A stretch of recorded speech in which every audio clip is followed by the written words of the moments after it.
Okay, Taurus, let's see the month of April, the Aries season to be more exact. As you very well know, we as a humanity celebrate New Year's Eve on the 1st of January. Normally, we should start the new year with the start of every season. So that would be the 21st of March. Spring equinox should be the start of the new year. Because in Pisces season, we all know that Pisces is a symbol for the old man and the unborn child, which is waiting in its mother's belly to receive form. So don't take it so harsh upon yourself if you've set New Year's resolutions or goals and you failed at them, because it's like the worst time in a year to set goals, January period. But now, every seasons, we already have a card out. This would be the Four of Swords. Now, my dear Taurus, I feel you are a bit protected here with the Four of Swords. Now, swords usually talk about thoughts, okay?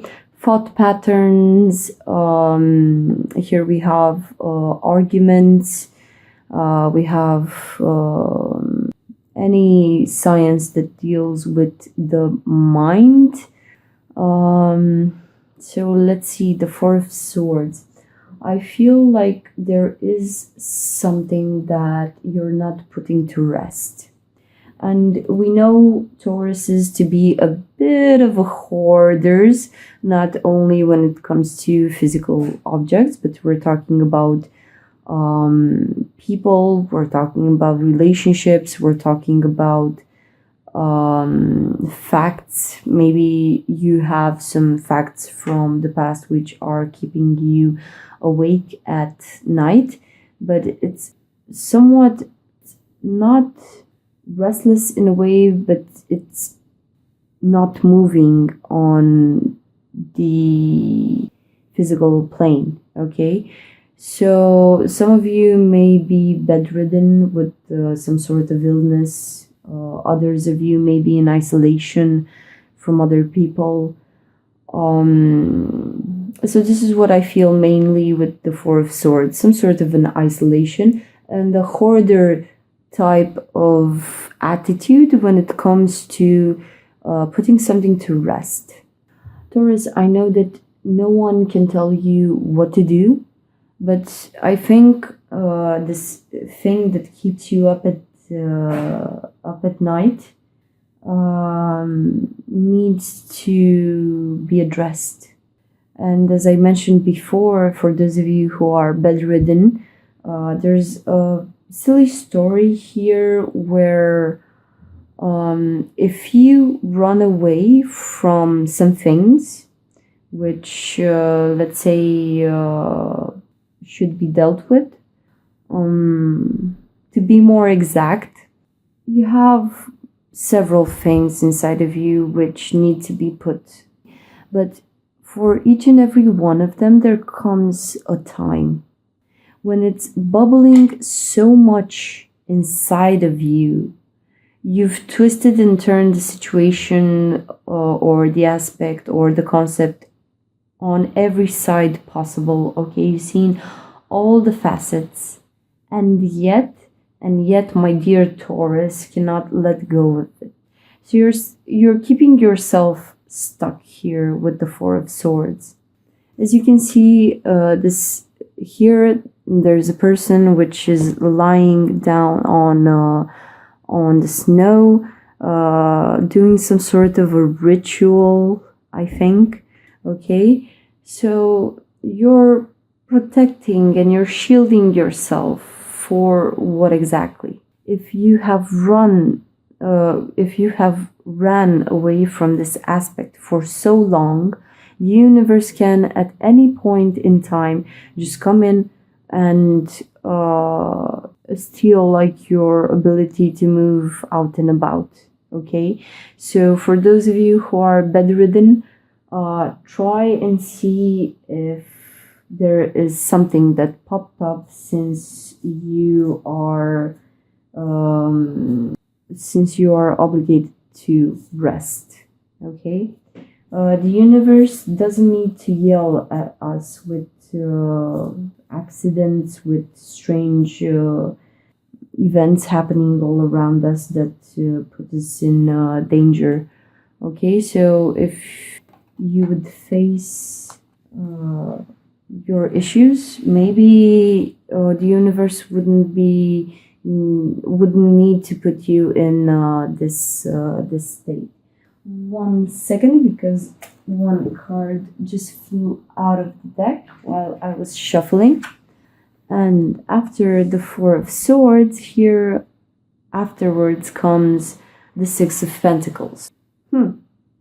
So you're moving from one extreme to the other. It's like my Taurus has been missing for quite a while. And when he comes back into the world, when you come back to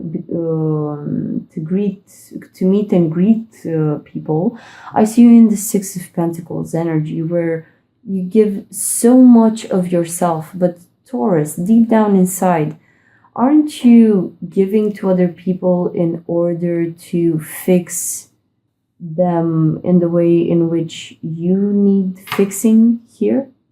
Because Taurus, you're a giver, okay? No doubt. When I see the Six of Pentacles, I clearly think about Taurus.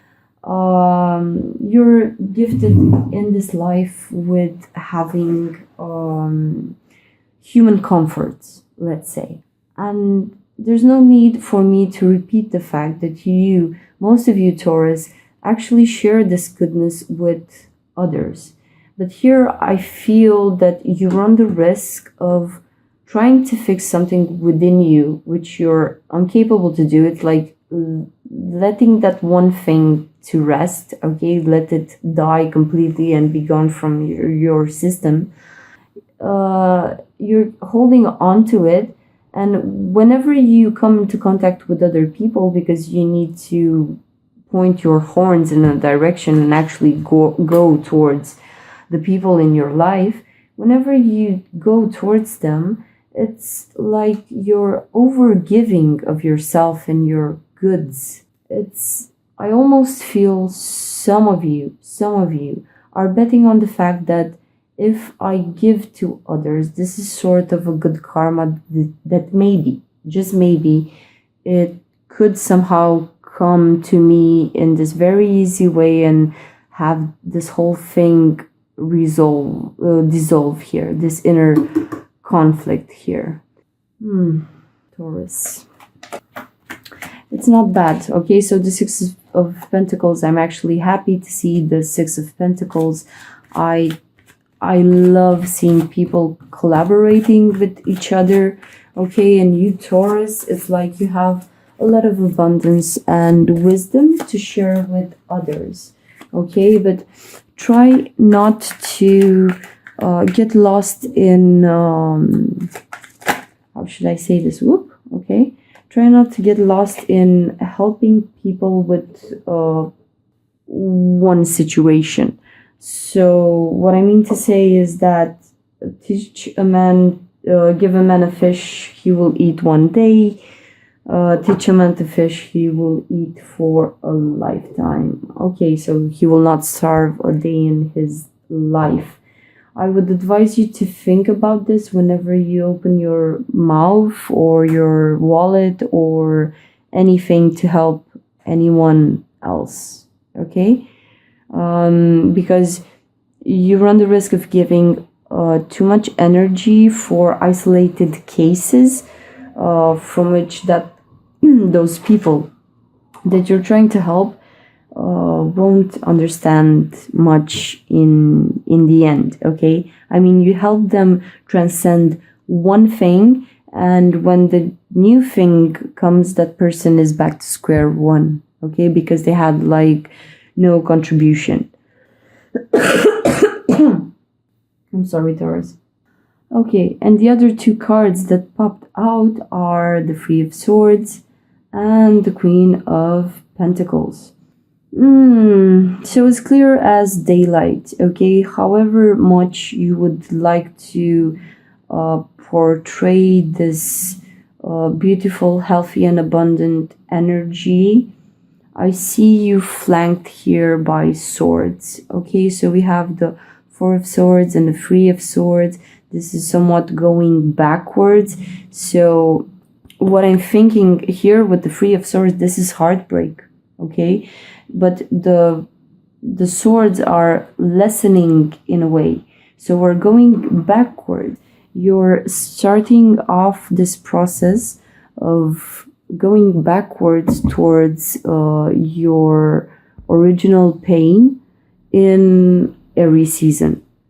So we're going from being inactive, sort of paralyzed in a way by the things that are inside of you. So I'm thinking the thoughts that you have of not letting something go, and now I see what you're not letting go. This is some sort of heartbreak that may have happened in the past or not, but in spite of it all, you still find the energy and the time and the resources necessary to share with others. Although this sharing, however much volunteer work you do, it's not gonna fix these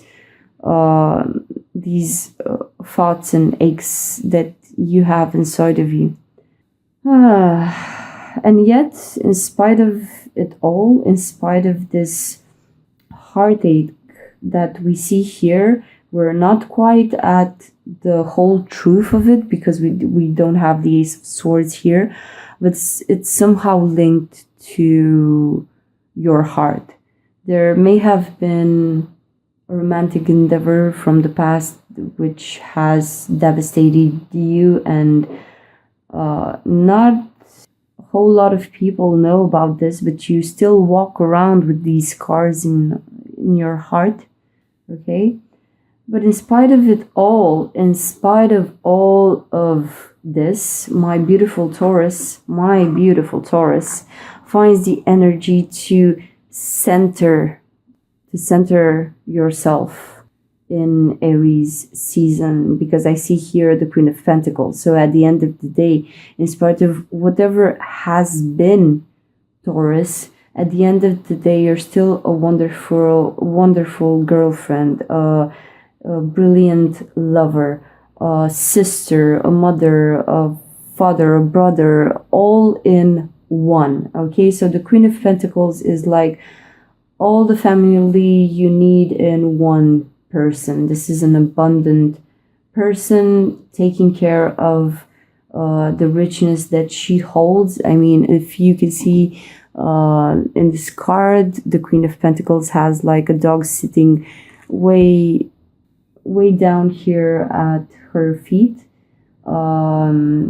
So a healthy Taurus would make anyone feel this warm, comforting feeling that maybe they would find themselves in, these people that are near you would find themselves enveloped in a general feeling of love and goodness and abundance. They feel taken care of, okay? Because you're very capable here of handling all that is, okay? So this Queen of Pentacles, you Taurus, I think you're holding back. I think people can only see and maybe notice this Four of Swords. It's like your absence, but this is you being on your own and letting these thoughts run through you. And on the exterior part, people only see you as being very, very abundant, very well put together, very empathic towards others, because you help a lot of people, okay? Yet our dear Queen here has something hidden here in the heart. Yes, it's sort of a double life sort of theme here. So the base for Aries season would be the bottom of the deck here. So the base for everything that is happening in Aries seasons would be the Eight of Wands. Okay. Now the Eight of Wands, I can see how this would be the source for everything here. We have a quick exchange of information. We have messages going back and forth. Okay, but these are somewhat repetitive conversations that I've had before. So this is the feeling that I get. It's like however much I would try to twist and turn this truth inside of me, I'm not at the core of it yet. And the fact that 8 here talks about infinity, it also talks about repetition. So I'm thinking that you have someone in your life who is you're exchanging messages with. Okay, so this is not someone new. This is someone that you know from a long time ago. This is a person which holds some sort of importance in your life. My problem is that we're having the same conversations. Okay, so we've discussed about this several times, yet the situation is somewhat unresolved. You're trying to resolve it by being okay within yourself and just letting this pain be here. So I'm not happy about what you're going through, Taurus, but I'm confident that you will be well enough given the fact that we have the Queen of Pentacles here in the reading. Okay, so whatever you do with these conversations, I see they act as a catalyst for this whole process, but you will be fine, Taurus. You'll actually be fine. Okay, so the result, what we're expecting, and the higher meaning for Aries season, we have here the Two of Wands. So this is, whoops, sorry, my bad. So the Two of Wands here talks about making a decision. Okay, so the higher meaning for Aries season is that you need to take a decision, and I feel it's here linked to the Four of Swords and the Three of Swords. It's probably a heartbreak. I mean, for some of you, I can clearly imagine some ex of yours coming back, having some discussions now at the end of March, and setting you on this abundant martyr type of quest where you get lost inside of you for something that means, yes, okay, it means the world to you given how much it's affecting you, but in the long run, is it actually worth it if it makes you feel this way? Like you need to be, I'm not saying you're fake, but clearly you're not together with this heartbreak here. Okay, so the higher meaning for Aries season would be that you just need to let some things go. Okay, so the Two of Wands, if you take two wands, it's almost forming a portal. So here you have to make some sort of a portal for yourself to just untie yourself from these situations. Now, if you can see this person here, you see them, they are being tied to the two wands, but he has one hand free. So you're not particularly stuck in the situation. I feel you have all the liberty that you need to take a decision. The only thing that is stalling is you. I don't know the reasons for which you are stalling and grabbing hold of this situation. You should just let go and move on with the new. Okay? We don't need the past together with us. nowadays. If this heartbreak is recent, by all means, yes, take your time. Let that pain drive you into this catharsis moment where you rise above the event and understand that life is life and you have to be taught in this way. Because if it were easy, we probably wouldn't appreciate the lessons that we are given, or we wouldn't even bother to gather up the knowledge.